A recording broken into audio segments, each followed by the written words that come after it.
Ifochakpi wụọ o ruru ofu ugboro n'oke ime ọhịa nke nọ n'ala Idu n'ọba. Enwere nwatakịrị nwaanyị mara mma nke a na-akpọ Aneke. Aneke bụ ele ka ọ bụ, ya na ụmụ ele ibe ya na-akpagharị n'ime ọhịa na-ata ahịhịa, na-ebikwe ka ụmụ anụmanụ na-ebi ọfụma.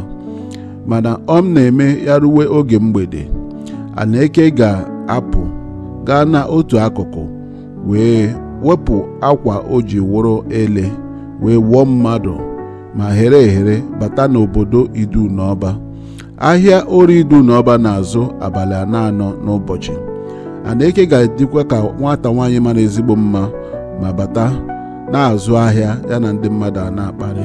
Ndị obodo niile hụrụ ya n'anya nke ukwuu. Onye ọbụla hụrụ ya na-ahụ mma ya, hụ na ọ mara mma dị egwu. Ụmụ okorobịa na-asịkwa ya ka ha lụọ ya, ma ha amaghị na ọ bụ ele ka ọ bụ n'ime ọhịa, na ọ na-eme chijie ya agbanwee wụọ mmadụ pụta. N'obodo a Idu n'ọba a enwekwara n'otu nwoke a na-akpọ Egwu Atụ. Egwu Atụ bụ onye a maara ama na-agba nta nke ukwuu. Egwu Atụ mgbe ọbụla chi jiwe kwerenụ ọ na-agakwanụ nta. Mgbe Egwu Atụ bara n'ime ọhịa otu ụbọchị ka ọ gbaa nta, ọ hụrụ ụmụ ele ka ha gbakọrọ, ma mgbe ọ sị ka ọ gbagbuo ofu, ya ewere anya na-ele ka ofu ele a bilitere wụọ nwata nwaanyị a na-akpọ Aneke. Ụjọ wee tụọ Egwu Atụ nke ukwuu, mana o chere ihe ọ ga-eme. Ya sị na ọ ga-akara ya mma ka ọ chịrị akwa ele Aneke, maka ọ maghịbeghị ihe Aneke ji aghọ mmadụ. Mgbe ọ chịrịrị akwa, Aneke wee gachaa ahịa lata, ọ hụzi akwa ọ ga-eji agbanwe ghọọkwa ele ọzọ. Ya ebido bewe akwa o bere wetara ndị obodo. Mgbe ka ndị obodo matara ihe merenụ, ha bịa yọwa Egwu Atụ ka ọ chachikwe Aneke akwa ele ya ka o nwee ike lakpuo n'ime ọhịa wee wọkwa ele biri n'ọhịa. Egwu Atụ jụrụ ma sị ha na ọ bụrụ na Aneke ga-eweta akwa, na ọ ga-amasị ya ka ọ lụọ Aneke.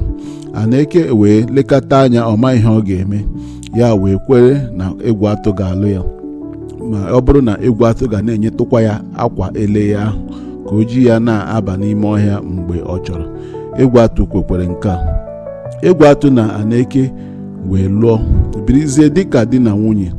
Aneke bịaziri hụwa Egwu Atụ n'anya, hụzie na ihe dị iche dị na mgbe o bikwe n'ime ọhịa na mgbe o bi n'ụwa. Ụwa na-atọ ya ụtọ, ime ọhịa na-atọkwa ya ụtọ, ma ịhụnanya o nwere n'ebe Egwu Atụ nọ ekweghị ya ka ọ laghachizie kpamkpam. Ya na Egwu Atụ bikwere n'udo. Mgbe ọbụla ọ masịkwara ya, ọ na-alakwa n'ime ọhịa ga-ahụkwa ụmụnne ya ndị wele.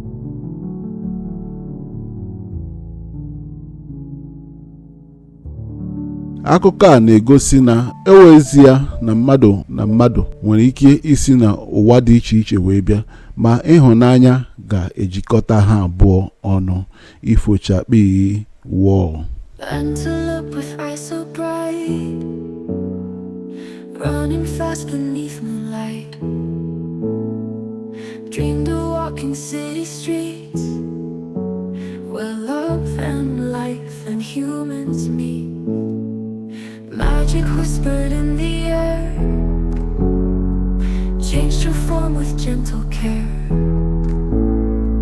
2 legs now were whose once danced in the urban world entranced. Running wildly, falling deep, city lights now guide her sleep. Love found in a crowded place, human heart and antelope grace. Streetlight shining in her eyes, breathing in the urban highs. Heartbeats sync like poetry, blending love in harmony. Magic whispered in the air, changed her form with gentle care. 2 legs now were whose once danced in the urban world entranced.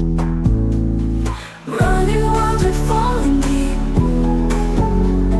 city lights now guide her sleep. Love found in a crowded place, human heart and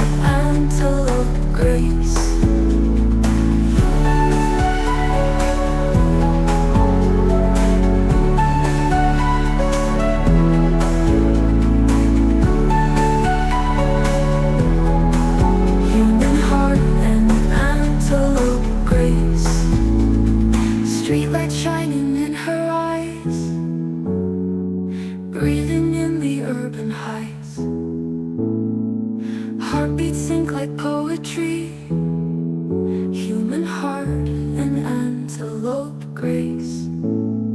Streetlight shining in her eyes, breathing in the urban heights.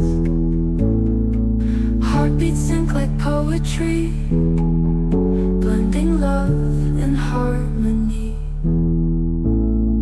Saw him in a coffee shop. Time stood still and hearts stood stop. Words exchanged in flowing streams, living now